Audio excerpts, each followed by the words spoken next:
Bonjour, dans cette vidéo je vais vous parler des origines historiques de Noël. Cette célébration commence il y a bien longtemps, bien avant l'Empire romain. Nous voyons déjà l'origine à l'époque de Nimrod. Nimrod, le constructeur de la tour de Babel, et à cette époque, le 25 décembre, c'est l'anniversaire de Tammuz, fils de Nimrod, considéré comme le premier antichrist.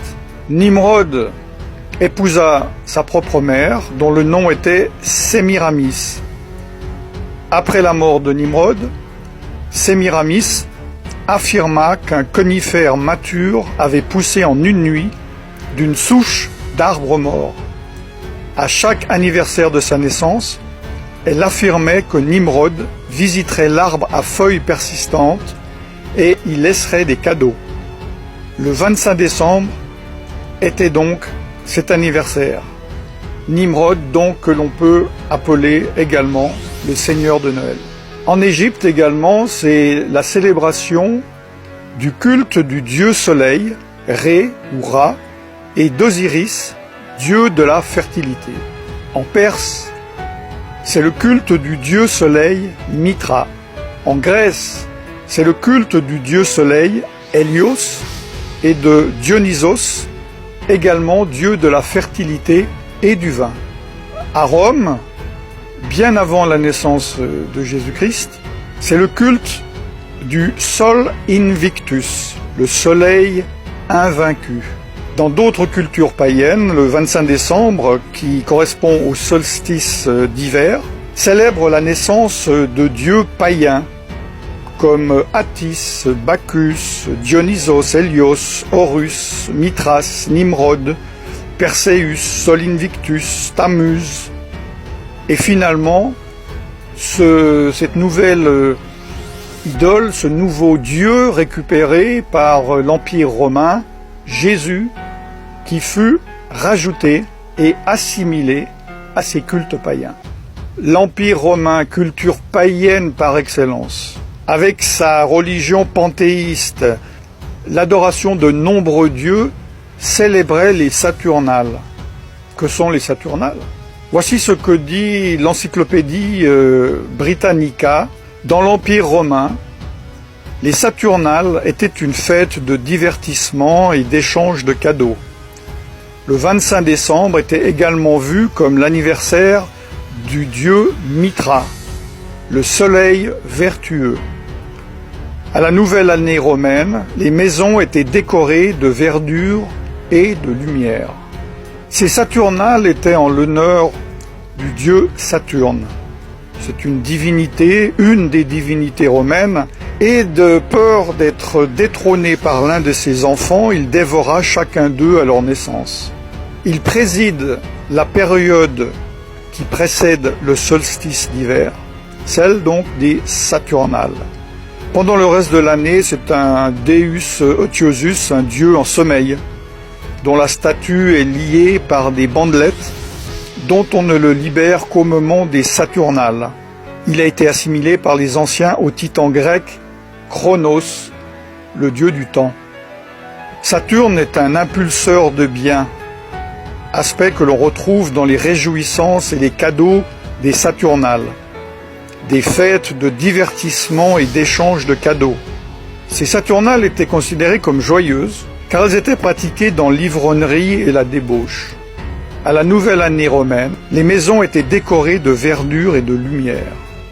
La nouvelle religion romaine, fraîchement créée par l'empereur romain Constantin, a mélangé les pratiques et les croyances de la Bible avec celles occultes de son empire, et il a adopté et adapté cette fête païenne. Cela s'appelle le syncrétisme.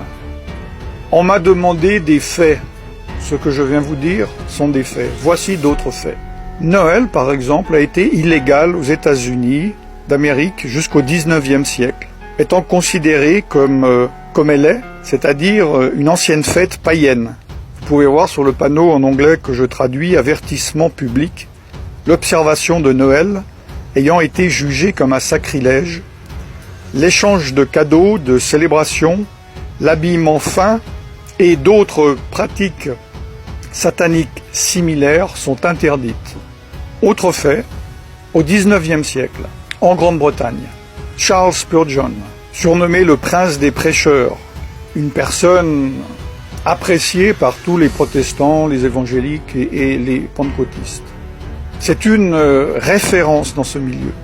C'est moi je dirais, un revivaliste avant son temps. Il écrit « Ceux qui suivent la coutume de célébrer Noël ne suivent pas la Bible, mais des cérémonies païennes. » Autre fait, tous les historiens et les érudits de la Bible s'accordent à dire que Jésus n'a pas pu naître en décembre. Il faisait trop froid en hiver, pour différentes raisons que j'ai déjà données dans d'autres vidéos. Plusieurs supposent qu'il soit né au début d'automne. Là, c'est la fin de l'année des récoltes, pendant la fête ordonnée par Dieu dans la Bible, nommée Sukkot, ou fête des tabernacles. La Bible est claire. Elle interdit la participation au culte païen, même si ceux-ci sont maquillés et décorés. Jérémie 10, 2 dit « N'apprenez point les façons de faire des païens. » Jésus lui-même a dit « Vous ignorez la loi de Dieu et observez la tradition des hommes. » Dans Marc chapitre 7, verset 8. Évidemment, un de mes versets favoris, « Mon peuple périt, faute de connaissance. » Osée chapitre 4, verset 6. Concernant certains aspects de Noël, prenons les décorations de Noël. Les décorations de Noël sont-ils dénuées de toute signification? Lesquels de ces symboles, à votre avis, sont païens? En fait, ils le sont tous. Par exemple, le hou est utilisé dans les rituels païens pour la fertilité. La décoration d'arbres est une tradition païenne de Babylone, puis de Rome, de l'Empire romain. Les cadeaux et les offrandes sont une tradition babylonienne. Le sapin est le symbole païen de la fertilité. Même les bûches de Noël, est une coutume païenne de sacrifice sur le bûcher. Venons-en au Père Noël, tellement aimé des petits et des grands. Le Père Noël est-il libre de toute religion? Beaucoup de personnes croient que le nom de Saint Nicolas se réfère à l'évêque de Nicolas de Myre. J'en ai déjà parlé dans d'autres vidéos. Mais les historiens déclarent que ce personnage est une pure légende. D'ailleurs, dans les années 70-70, le Concile Vatican II a formellement déclaré qu'aucun évêque de l'Église catholique romaine du nom de Nicolas n'avait jamais existé. En anglais, la langue la plus utilisée du monde, le Père Noël est appelé Santa Claus. Santa, dans les jeux ésotériques, est l'anagramme de Satan. Selon l'encyclopédie, le nom de Santa était le surnom pour le Nimrod, dont je vous ai parlé en Asie mineure, qui avait les caractéristiques d'avoir une longue barbe, une reine, pas la femme d'un roi, mais l'animal, sans oublier qu'il est né, comme je vous l'ai dit, le 25 décembre. Le Père Noël est connu dans notre culture comme étant éternel. Comme un Dieu, il connaît toutes nos actions. Comme un Dieu, il juge nos bonnes ou nos mauvaises actions. Il est donc représenté, sans que les personnes ne se rendent compte, comme étant omniscient, omniprésent et omnipotent. Ces qualités n'appartiennent qu'à Dieu lui seul. Les enfants prient Santa afin qu'ils obtiennent des cadeaux, des faveurs, des bénédictions, au lieu de prier Dieu. Comme j'espère vous le savez, le Père Noël, sous sa forme actuelle, joviale, obèse, a été créé de toutes pièces dans les années 30 par la société Coca-Cola pour vendre ses bouteilles de boissons. N'oubliez pas, chers frères et sœurs, que la parole de Dieu dit « Je suis l'Éternel votre Dieu, et tu n'auras pas d'autre Dieu que moi ».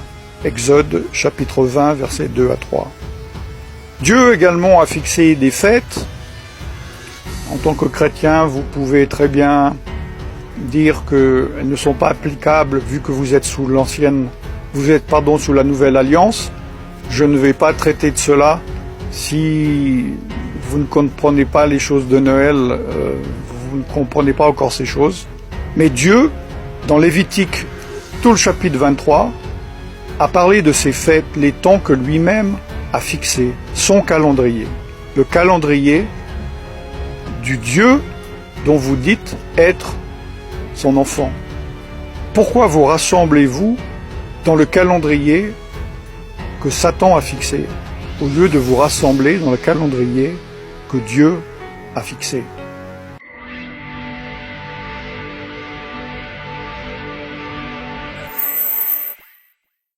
Je vous laisse méditer là-dessus.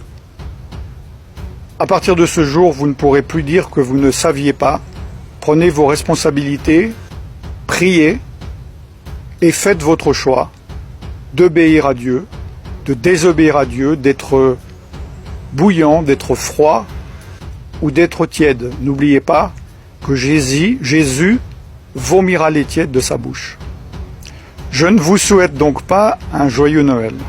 Par contre, je vous bénis dans le nom tout-puissant de Yeshua Mashiach, Jésus-Christ de Nazareth, le Fils de Dieu, et je vous dis à très bientôt. Shalom.